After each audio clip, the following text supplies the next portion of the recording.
morning, everyone. It's nice to see all of you here today. Today is a special service. It is called Nirvana Day. I'd like to use a kind of a PowerPoint today. And Nirvana Day is the day of Sacramento Buddha's passing into Nirvana.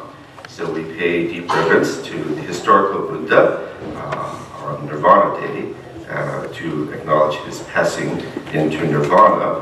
And he died at the age of 80. So the Sacramento Buddha never claimed to be a god or a deity. He always said that he was an ordinary human being. And so he taught many, many things in his 45 years after his enlightenment. He was enlightened at age 35 and then passed away at 80, and then in those 45 years shared his insight and his wisdom. So today I want to talk about one of his teachings, one of his fundamental teachings, that is selflessness or no self. Selflessness or no self. So in order to understand what is selflessness, I think it's better if we talk about selfishness, which is the opposite of selflessness. Next slide. So the selfish life versus the selfless life. And how do we go from a selfish life to a selfless life? So the selfish life is the life of we want everything our way. We're the center of the world. So here is a good graphic of one boy. Maybe this is an older brother that's got both of the sodas, and younger brother, oh, my brother's got the other soda. And we've all had this experience, both as being the younger brother or the older brother. So the self-centered life is the selfish life. So sometimes we deal with this when we're trying to decide what to watch on TV.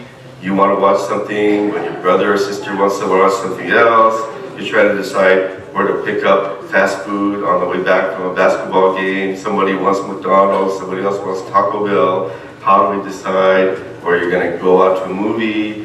How do we decide what movie to watch?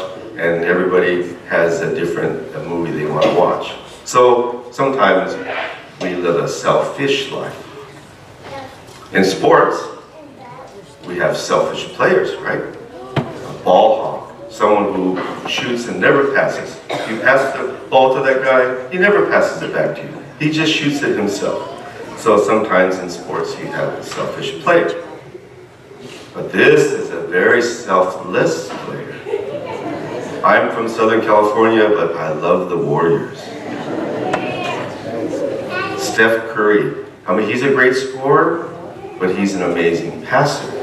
Look at this picture. He's the no-look pass. He's looking this way, so the defenders are facing him like this, but he passes without looking to a player, open player, to his right.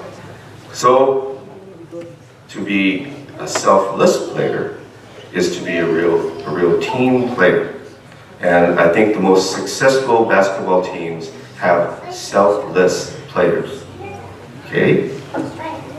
So the selfless life is where we have a tendency, the selfless life, now away from the selfish life, is when we focus on others and not ourselves. We do for others, we help others, we serve others. That's to live a selfless life and to go from the selfish life to a selfless life. Very simple. Very simple. In other schools of Buddhism, in order to go from the selfish life to the selfless life, you have to do these intensive, difficult practices. Meditate for hours and hours a day. You're trying to crush this ego self, the self-centered self, trying to crush it. But it's so hard to crush. The Shin Buddhist way of life is really very, very simple. Just live a life in which you help others or do for others. Take the focus away from yourself, and now the focus is on helping or giving to others. This is a quote from the Dalai Lama. Our prime purpose in life is to help others. This is what the Dalai Lama says is our prime purpose of life. Quite an interesting statement, I think. So by doing things for others, serving others, we move from this selfish life to a selfless life. Next. So for example, I think this applies to any occupation. If you're living a self-centered life in your occupation, let's say you're a nurse, then you go about your work this manner. You go to work, let's say you work at a hospital, and you start your day, and the patient load they've given me for today is way too much. It's not fair. Other nurses have less patients than I do. Why do I have all these patients? Then, these doctors are so difficult, and you're dealing with the doctors, and then maybe you have a difficult patient, and you look at your watch, oh my gosh, I have 4 more hours till my shift ends. But I'm going to hang in there because in 5 more years I'll be able to retire, and I won't have to do this anymore. That's nurse A. Nurse B became a nurse because he or she wants to help the sick. Wants to help the sick. That's why they became a nurse.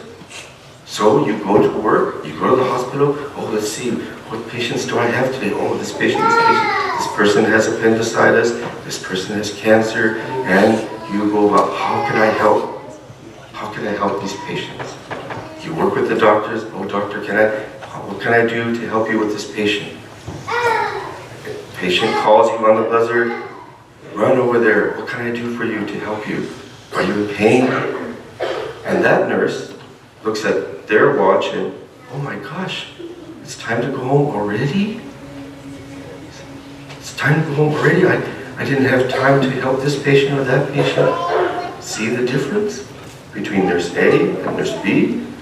And this could be for any occupation. Any occupation. School teacher, engineer, waiter or waitress. If you're a waiter or waitress, you might think, this is kind of a mundane job, and I'm just doing it to work my way through college or something like that. But if you're a waiter or waitress, isn't your mission to serve your customers? And so if you go about your work, how can I best serve all the customers in this restaurant? Then the day flies by. I think we've all been at a restaurant where we were served by that kind of waiter or waitress. They seem to love their job. They love their job. I want to share this story about, there was a ramen and gyoza place in Kyoto, Japan that my wife and I always used to go to when we lived in Japan. First of all, it was really good. Second, it was really cheap. And so we loved to eat there, and we always had fried rice and gyoza and chicken karaage. But I loved to sit at the counter. It was a really greasy spoon. These guys working in there, they would wear these rubber boots, like you were working in the yard or something. I thought, how come they're wearing rubber boots? But I noticed when they're making ramen, and then they scoop the hot noodles out of the big pot, they just shake it out on the floor. So that's why they have to wear rubber boots, I guess. There must have been some drain on the floor. But I'm watching this man who's working the front and making gyoza. And he's got this big grill, and he's putting the gyoza on, grabs 5 gyoza at a time, puts it on, like that. Never drops a single one, and then he helps a customer at the counter, giving them their food. Then someone comes to the cash register, and he takes their money, and he goes back to the grill. And the gyoza's not burned, it's perfectly cooked, and he flips it over, or he puts it on a plate, and he takes it to the customer. It was such a joy to watch this man, almost like watching ballet. His movements are just flowing, and he just exuberated joy.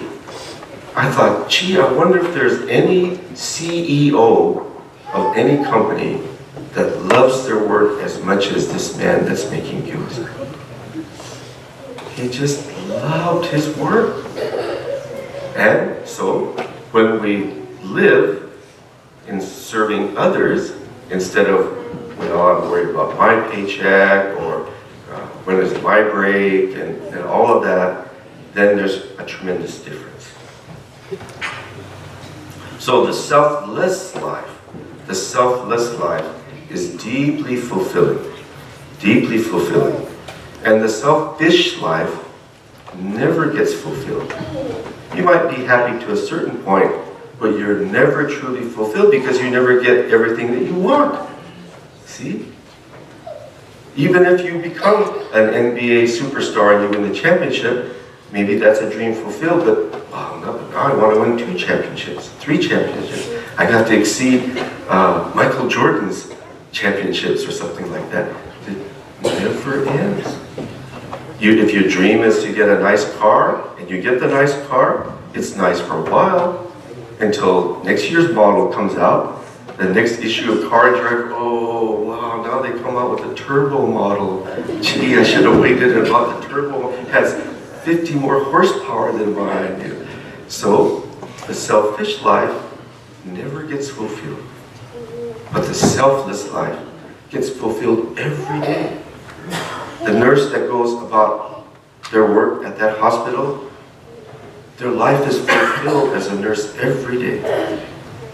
The waitress that goes about their work serving their customers, their life is fulfilled every day. The gyoza man, his life is fulfilled every day through living the selfless life. I'd like to read, we started our service today, the chairperson read a passage from Everyday Suchness, and this is another passage from Everyday Suchness. This is the book written by Reverend Gyome Kubose. I always recommend this book for people new to Buddhism. It's sort of a must-read. It's Reverend Kubose's essays on Buddhism and everyday life. And so this is one quote from his essay that's titled Selflessness. So the essence or nature of life is selfless. Only when one is in selflessness is there real peace, beauty, and happiness. In selflessness is the true self. Isn't that an interesting expression? In selflessness, when you've gone beyond the self, that's the true self. Okay? Quotation goes, Buddha taught selflessness as one of his 3 basic teachings. It is our mistaken ego, selfishness, that causes all human troubles and sufferings. Let me read that sentence again. It is our mistaken ego, selfishness, that causes all human troubles and sufferings. Normally, when we have troubles and sufferings, we want to blame it on somebody else. Oh, if it wasn't for my boss, or if it wasn't for my difficult basketball coach, or if it wasn't for my strict parents, or my bossy older brother, or whatever it might be, we blame all of our troubles on others. Buddhism is saying, no, the problem is you. The problem is you. We are the source of all of our own problems and frustrations. That's why Buddhism, in the beginning, it's, I'm the problem? No. That's why you might not believe it at first, but the more we listen, the more we are shown ourselves, then we begin to see the truth of these words. So, it is our mistaken ego selfishness that causes all human troubles and sufferings. We do not realize that we're literally able to live and enjoy life only because of other people and things. So our life is only because of others. Go to the next slide. So we think our life is our own, but think about it. Our parents gave us life. We have no life without our parents. And to have been born into this world is really an amazing thing, Buddhism says. Do all of you know how your parents met? You should ask them tonight, or after service today. Because if they didn't meet, you wouldn't have been born. In my case, my father was farming in eastern Oregon, and the internment camps, there was an internment camp in Idaho, and my mother was in that internment camp. And then many people, after the war, they moved to eastern Oregon because there was a lot of farm work.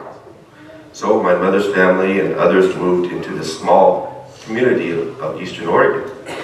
So for my dad, I think it was new girl in town.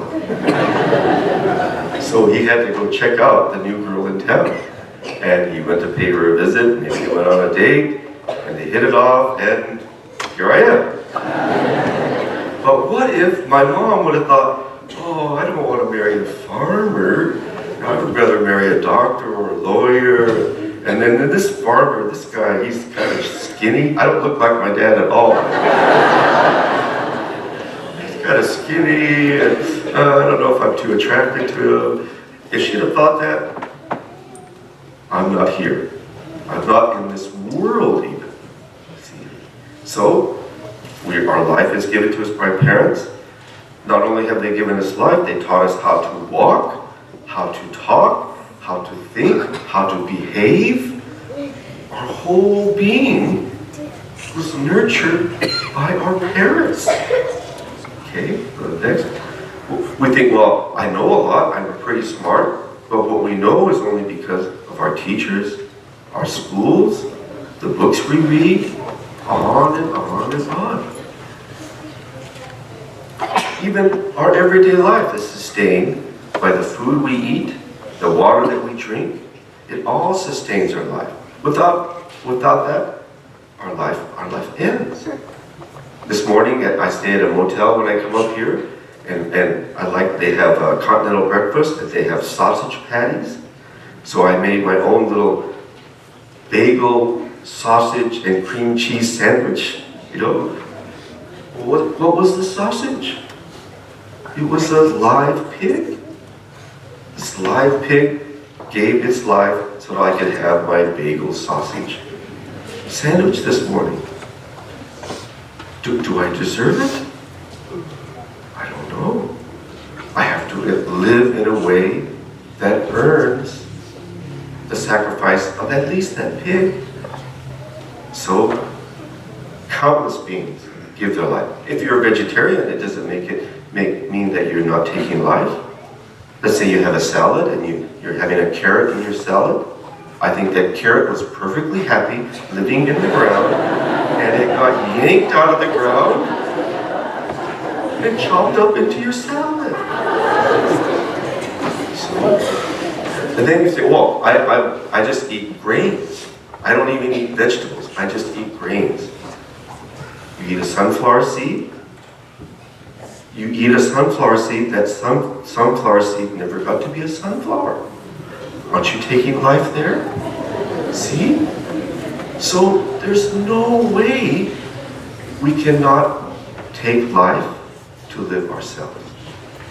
And that's why Buddhism, especially Shin Buddhism, says this life is not ours, but is because of others. All because of others. Every single day. And the least we could do is bow our heads in Gasho. Okay?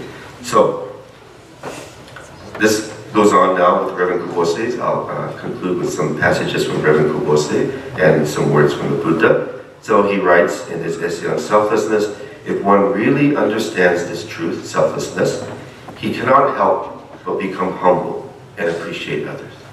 See, if we think about what really sustains our life, we can't help but become humble and bow to others. Buddhism is the way of selflessness. Next slide. So the last words of the Buddha, before Shakyamuni Buddha passed away, he shared these words. The true Buddha is not a human body, it is enlightenment. And the reason he says this to his followers, that they were all surrounded around him, they were in deep sadness and sorrow. Their beloved master is about to die. How can they go on without their beloved master? And the Buddha says to them, no, this physical body, see, this is not the true Buddha. The true Buddha is enlightenment. Next slide. This is the Shakyamuni Buddha's words again. A human body must die, but the wisdom of enlightenment will exist forever in the truth of the Dharma and in the practice of the Dharma. Next slide. He who sees merely my body does not truly see me. Only he who accepts my teaching truly sees me. Only someone who has received the teachings, who has received the Dharma in their life, now they know the true Buddha. Now they know the true Buddha. Is that the last one? Yeah, that's the last one, right? So, for us in Shin Buddhism, we listen to the Dharma, we listen to the teachings, such that they become one with our life. They enter our hearts and minds. And that is where we come to know the true Buddha. And even more specifically in Shin Buddhism, Nam Amida Butsu, the Nembutsu. When we receive the Nembutsu, not as a word, not as a saying, but as a deep and profound truth, a manifestation of wisdom and compassion into our life, then we know the true Buddha, the timeless Buddha, the Buddha that we call Amida Buddha.